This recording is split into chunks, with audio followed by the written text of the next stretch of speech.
Okay, now we will start the cystoscopy of a chronic cystitis patient. Yeah, now first I will check with the flexible one.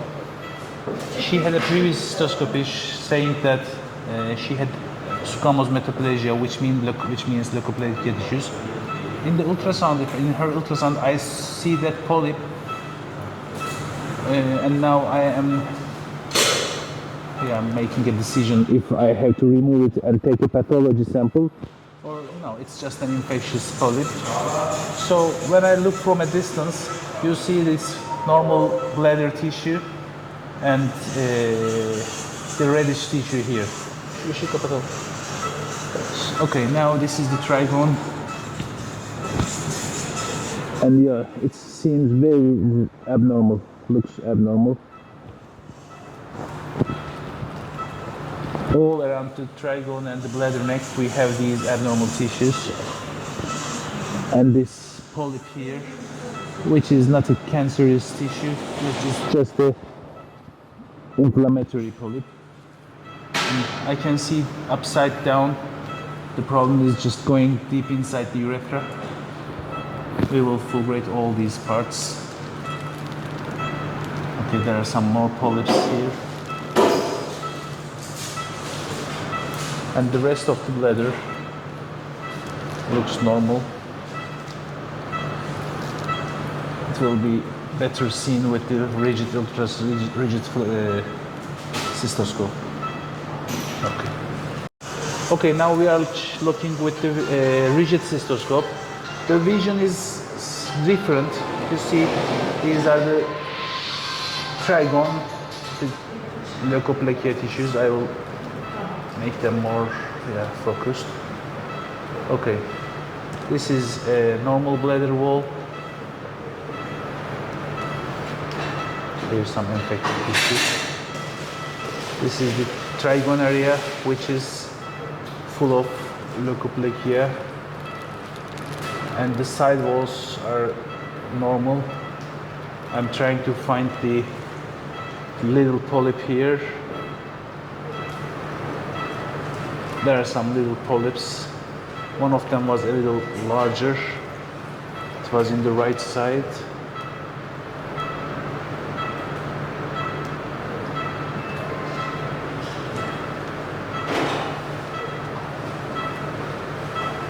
The vision is always different with the flexible and rigid instruments. This is the left side.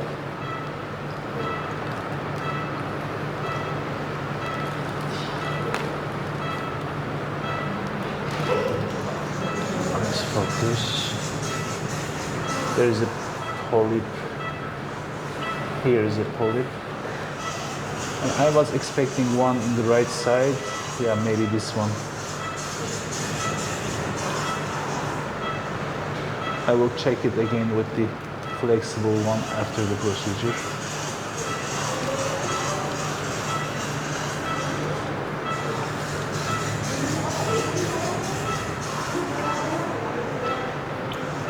This is urethra. This is the sphincter.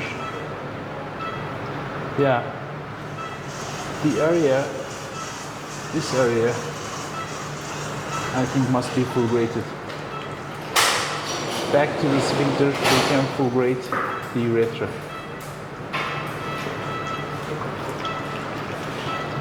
Okay, so this is the main part. Look at the tissue here.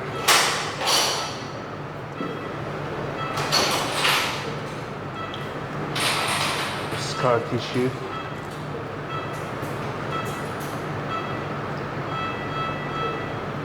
This is what we are looking for. We want to get rid of this part.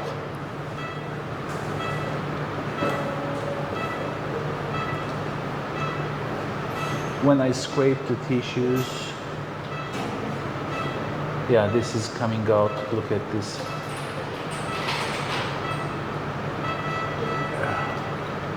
The infection is embedded under this tissue, or it's a biofilm. So we don't need deep fulguration. Just the superficial part must be eliminated. Underneath there is this healthy tissue.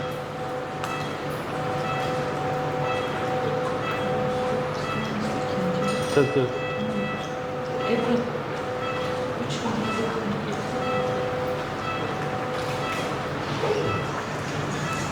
Yeah, when I scrape the mucosa, underneath the tissue bleeds. So I make the fulguration to stop bleeding.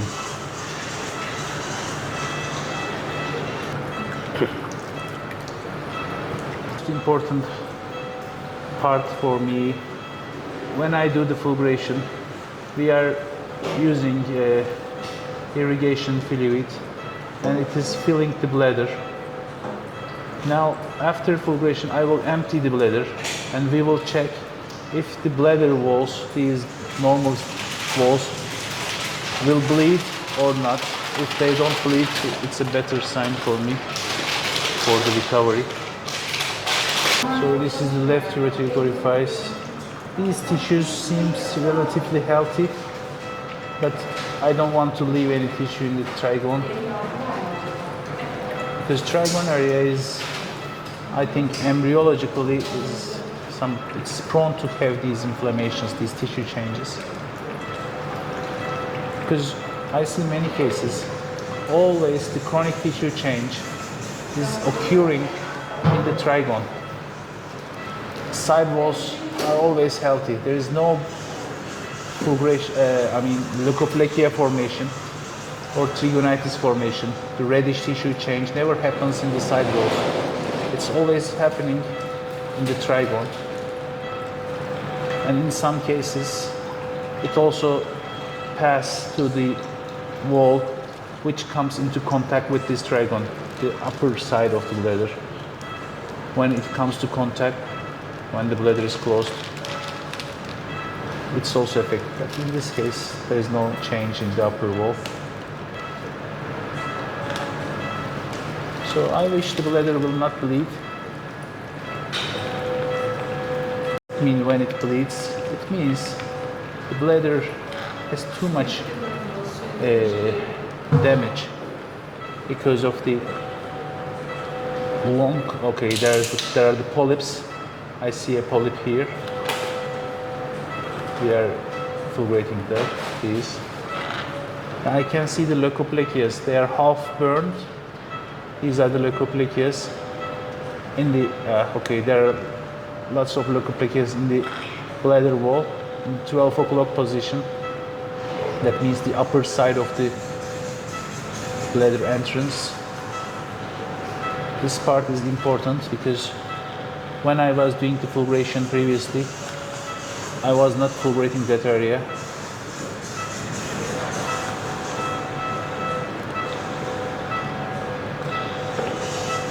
It's not easy to see that area, and I can only visualize that area with the flexible cystoscope. I will check it. And how deep inside the urethra I can go, it's still a question mark, because many patients feel the problem in their urethra. So I believe we can go just a little deep inside the urethra, but not all the way in. So this is the entrance of urethra to bladder, and here, a little back of it, there's the sphincter. So I cannot touch the sphincter, but this part, I think we can fulgurate this part. I will check it one more time with the flexible, if it is enough or not. I don't want to go too deep because there's the sphincter. It's always tricky. How deep can we go in that part? It's a different tissue. You can see when I fulgurate, there's more dark tissues. I think they are different because it is urethra now. That's just the connection point of the urethra with the bladder. Check with the flexible. Okay, now we check from upside down. We circumferentially fulgurated all the reddish tissues. There is a tube. I'm checking for the polyp. It was here. Now it is gone. I will fulgurate this reddish part here. It's in the right side. And the marks I put in the bladder line here, I think we must fulgurate until that part. Our our mark is there. Yeah, in the right side it is a little better. In the left side we have to do more. Yeah, we will fulgurate these parts until this mark here. Okay, now I emptied the bladder and I am entering again. So I am searching for glanulations and these bleedings. So, yeah, there are some bleedings. I cannot say it didn't bleed it. Yeah, there are some bleedings. So that means her bladder mucosa was a little fragile, not too much. But look at these bleedings. When we fill the bladder under anesthesia, the bladder mucosa is tearing. It's not extreme, but this is a proof that it's not extreme. But some little bleedings happened. I fulgurate them if they are too much, to let new tissue formation. This is right ureteric orifice. Yeah, they are more. These are mucosal tearings here. They are not extreme. I will make small fulgurations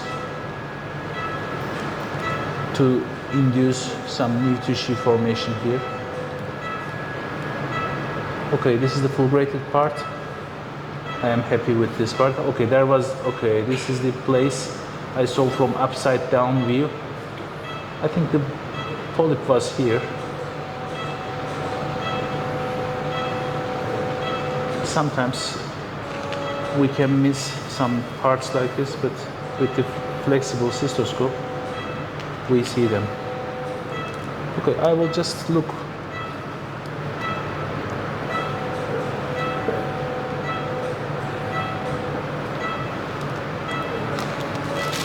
In the upper part, I put a mark here.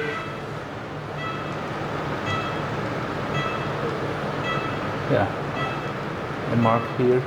I will do a little more because there was some tissues located inside the bladder when I look upside down. In the left part and in the upper part. I don't go further deep, just not to risk the sphincter.